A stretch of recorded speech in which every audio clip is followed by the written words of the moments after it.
السلام علیکم ورحمۃ اللہ وبرکاتہ۔ میرے محترم دوستو، قرآن کریم اور خاندانی منصوبہ بندی، اللہ تعالیٰ جل شانہ کا فرمان ہے، اعوذ باللہ السمیع العلیم من الشیطان الرجیم ولا تقتلوا اولادکم خشیۃ املاق نحن نرزقهم وإیاکم ان قتلهم کان خطئا کبیرا۔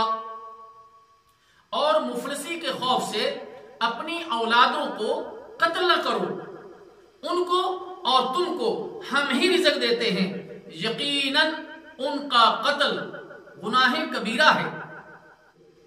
حدیث مبارکہ میں آتا ہے کہ نبی مکرم صلی اللہ علیہ وسلم نے شرک کے بعد جس گناہ کو سب سے بڑا قرار دیا ہے وہ یہی ہے۔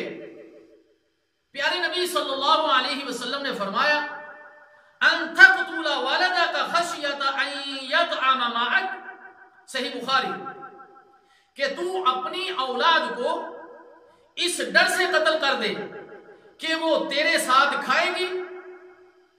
آج کل میرے محترم دوستو، قتل اولاد کا گناہ عظیم، نہایت منظم طریقے سے اور خاندانی منصوبہ بندی کے حسین عنوان سے پوری دنیا کے اندر ہو رہا ہے، اور مرد حضرات بہتر تعلیم و تربیت کے نام پر اور خواتین اپنے حسن کو برقرار رکھنے کے لیے اس جرم کا ارتکاب کرتے ہیں، اور اس جرم کی باقاعدہ منصوبہ بندی کے ساتھ پوری دنیا کے اندر تشہیر ہوتی ہے۔ اللہ تعالیٰ جل شانہ سے دعا ہے کہ اللہ تعالیٰ تمام مسلمانوں کو اس جرم عظیم سے بچنے کی توفیق عطا فرمائے۔